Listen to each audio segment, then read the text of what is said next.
Bill वांग के पास ये सब कुछ था। इसकी मालियत अरबों और अरबों डॉलर थी। फिर एक गलत हरकत से ये सब कुछ दिनों में खत्म हो गया। इसने असल में इतना पैसा खो दिया कि सैयारे इसके अर्द गिर्द महसूस होने लगे। जनूबी कोरिया का एक तारिक वतन था और 57 साल की उम्र में एक अरबपति बन गया था। कुछ का अंदाजा है कि इसकी मालियत 30 बिलियन डॉलर तक थी। बिल हान ने अपने करियर का आगाज अब तक की सबसे ज्यादा मुनाफा बख्श हेज फंड कंपनियों में से टाइगर मैनेजमेंट में सरमायाकारी से किया। यही से इसने अपनी किस्मत बनाने का आगाज किया। लेकिन हान अब की आम लालची वॉल स्ट्रीट शार्क नहीं थी। इसके बजाय इसने अपने खानदान के साथ वक्त गुजारने के लिए खैराती इदारों के लिए हर साल लाखों डॉलर अतिया किए और सख्त मेहनत की, जिससे हान की जिंदगी और उसके लिए सब कुछ अहम था। इसने शुमाली कोरिया में लिबर्टी नामी एक तंजीम के लिए फंड्स भी फराहम किए, जो शुमाली कोरिया के बाशिंदों को जाबिराना हुकूमत से बचने और अपनी जिंदगी शुरू करने में मदद करती है। टाइगर मैनेजमेंट में काम करते हुए उनकी सरमायाकारी की हिकमत अमली तैयार की गई। आखिरकार फंड को टाइगर एशिया नामी कंपनी के एक हिस्से का इंचार्ज बना दिया गया,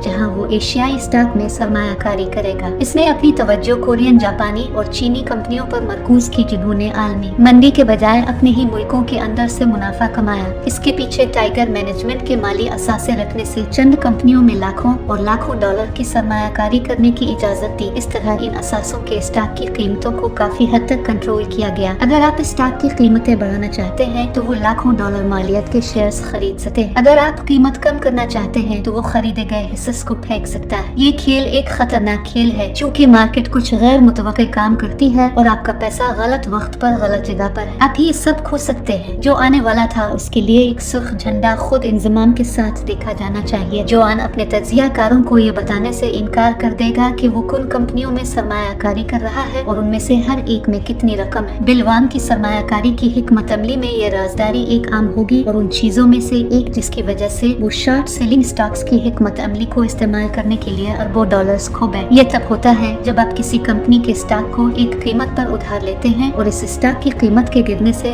कबल इसे बेच देते हैं। फिर आप स्टॉक की कीमत गिरने तक इंतजार करते हैं, इसे वापस खरीदते हैं और उस कंपनी को वापस करते हैं जिसने इसे आपको कर्ज दिया था। इस तरह इब्तिदाई फरोख्त के मुनाफा को जेब में डालते हैं। बुनियादी तौर पर आप शर्त लगा रहे हैं कि आपने जो स्टॉक लिया है इसकी कदर में कमी आएगी। जो ऐसा लगता है कि दोस्त सरमायाकारी करने का एक मुतजाद तरीका किसी को बहुत अमीर बना सकता है अगर सही किया जाए। बदकिस्मती से ये एक खतरनाक खेल हो सकता है। जबकि इस टाइगर एशिया वांग ने वोक्सवैगन एजी में लाखों डॉलर की सरमायाकारी की और ये पेशगोई की कि वो स्टॉक को कम कर सकता है, लेकिन फिर कुछ गैर मुतवक्के हुआ। इसकी वजह से इन्वेस्टर्स और टाइगर मैनेजमेंट को गुस्सा आया, क्योंकि उनकी तवील अरसे से जमा की हुई रकम खो बैठे थे। दर हकीकत इसे यूरोपीय कंपनियों में इन्वेस्टमेंट भी नहीं करनी चाहिए थी, क्योंकि इसका पोर्टफोलियो एशिया में था। और जब बिल हुआंग ने हद से तजावुज किया तो इसका चेकअप किया गया। अगरचे स्टॉक को मुख्तसर करना गैर कानूनी नहीं है। इसके बाद इसने 2012 में क्या किया? US securities and exchange commission ने टाइगर एशिया और खास तौर पर बिल वोंग पर इनसाइडर ट्रेडिंग और 2 चीनी बैंक स्टॉक्स में हीरा फेरी का इल्जाम लगाया। कयास किया जाता है कि खान ने खुफिया माली मालूमात हासिल की थी और इसे एक ऐसी पोजीशन कायम करने के लिए इस्तेमाल किया था जिसमें इसने बहुत ज्यादा रकम कमाई थी। आखिरकार खान ने किसी गलत काम को तस्लीम किए बगैर ही मुकदमा निपटा दिया, लेकिन मजमूरी तौर पर टाइगर एशिया ने एतराफ जुर्म कर लिया। कंपनी पर जुर्माने $60 मिलियन से ज्यादा थे और हैरान कुन बात ये थी कि कोई इससे ज्यादा परेशान नहीं था। इतने अरसे से इस मसले को हल करने का एक तरीका तलाश किया गया, जिसको सवीप मुआहदे कहते हैं। इसका मतलब ये था कि वो किसी बैंक का मालियाती इदारे को अदायगी करेगा ताकि उसे उनकी अपनी कंपनी के जरिए स्टॉक की नुमाइश की जा सके। इससे इसे जरूरत के मुताबिक बड़ी तादाद में स्टॉक खरीदने का मौका मिला, लेकिन फाइलिंग पर यस बैंक के तौर पर जाहिर होगा जिसने उन्हें खरीदा था, खुद एक नहीं। और कुवान ने मुताद्दिद मुख्तलिफ बैंकों के साथ तबादला के मुआहदे करके उसे एक कदम आगे बढ़ाया। उसने ऐसा इसलिए किया ताकि वो मजीद रकम उधार ले और इससे भी ज्यादा स्टॉक में सरमायाकारी कर सके, लेकिन इसने खुद बैंकों को इसमें से किसी भी मालूमात का इंकिशाफ नहीं किया। खौफनाक बात यह है कि उसे दर हकीकत मालूमात को जाहिर करने की जरूरत नहीं थी। ऐसा कोई कानून नहीं है जिसके तहत खानदानी दफातर को अपने तर्ज अमल में शफाफ शफाफियत का तकाजा हो। मुतअद्दिद मुख्तलिफ बैंकों और तबादले के मुआहिदों का इस्तेमाल कर वांग मुख्तलिफ कंपनियों में बड़ी मिकदार में हिस्स के मालिक होने के दौरान गुमनाम रहने के काबिल था। दूसरी चीज जिसकी फैमिली ऑफिस ने इसे करने की इजाजत दी वो उधार की रकम से बड़ी तादाद में स्टॉक खरीदना था। फर्द सिर्फ 50% उधार रकम को सिक्योरिटीज में सरमायाकारी के लिए इस्तेमाल कर सकता है। ताहम खानदानी दफातर को उन्हीं पाबंदियों में नहीं रखा जाता। वांग को इब्तदाई तौर पर अपने पास मौजूद हर $1 मिलियन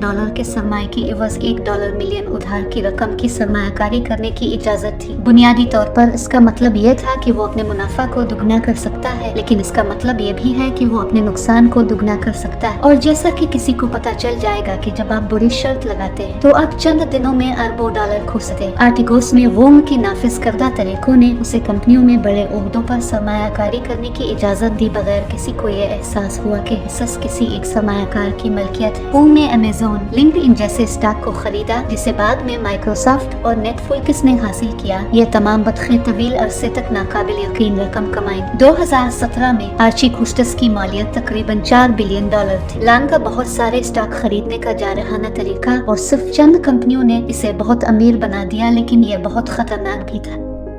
ज्यादातर सरमायाकारी करने वाली फर्में हमेशा अपने सरमाए का एक बड़ा हिस्सा तवील मुद्दती या निस्बतन महफूज स्टॉक में रखेंगे। वो ऐसा सिर्फ इस सूरत में करते हैं जब कुछ गलत हो जाए। लेकिन जोआन ने इस प्रैक्टिस की पैरवी नहीं की और स्टॉक में भारी सरमायाकारी जारी रखी जो किसी भी वक्त गैर मुस्तहकम हो सकती है। ये पूरी तरह से वाज़ेह नहीं है कि क्यों, लेकिन एक ने अपनी पोजीशनें इधर उधर करना शुरू की और स्टॉक और टेक कंपनियों के मालिक होने से मीडिया ग्रुपों जैसे कि वायाकॉम, CBS में स्टॉक खरीदना शुरू कर दिया। उसने 2020 में चीन में अपने स्टॉक के साथ भी ऐसा ही किया। मामलात अब भी तवील अरसे से नजर आ रहे थे, यहाँ तक कि मीडिया में तब्दीली के साथ इसके स्टॉक ने कहीं कहीं तकरीबन 70% मुनाफा हासिल किया। ये 2017 में $4 बिलियन था, अब $30 बिलियन के करीब था। बिल वोंग 2020 की चौथी से माही में कई गुना ज्यादा अरबपति थे। फिर 2021 के मार्च में सब कुछ टूटने लगा। खान ने जिन मीडिया कंपनियों में सरमायाकारी की थी वो एप्पल टीवी और डिज्नी प्लस, वियाकॉम, CBS जैसी टेक स्ट्रीमिंग सर्विसेज को बरकरार नहीं रख सकी। इसका स्टॉक खान की सरमायाकारी से बढ़ गया था और सिर्फ 4 माह में इसकी कीमत 3 गुना बढ़ गई थी। अभी ताहम कंपनी ऐलान कर रही थी उसे अपने कर्ज की अदायगी के लिए $3 बिलियन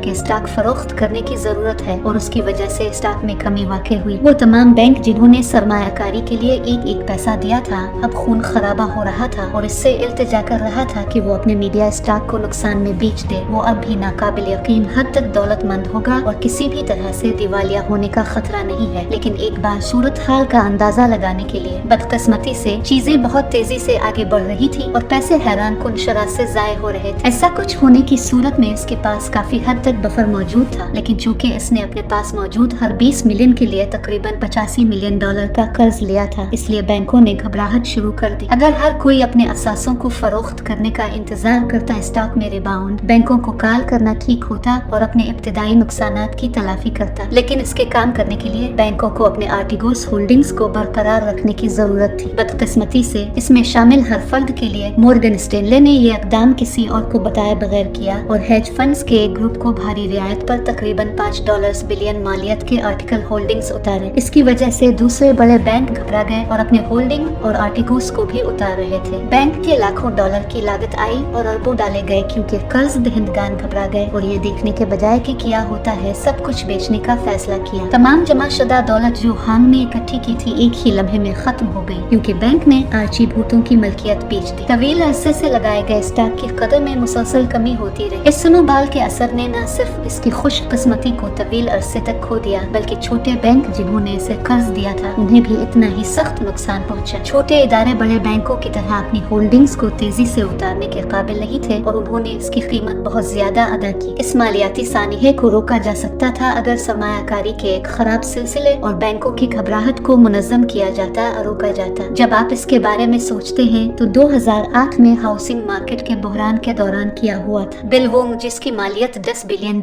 थी 2 दिन में ये सब कुछ गिनवा बैठा क्योंकि काबिल एतराज तिजारती तरीकों और मालियाती इदारों की घबराहट की वजह से। पागल बात यह है कि किसी ने तकनीकी तौर पर कोई गैर कानूनी काम नहीं किया। बैंकों में सरमायाकारों की तरफ से शफाफियत की कमी को अब भी इजाजत है, जिससे ये सवाल पैदा होता है कि अगला मालियाती बहरान कब आएगा। अब 24 घंटों में $1 बिलियन खर्च करते हुए देखिए, आए तमाम चैलेंज खो दे, देखें कि लॉटरी जीतने वालों का क्या हुआ।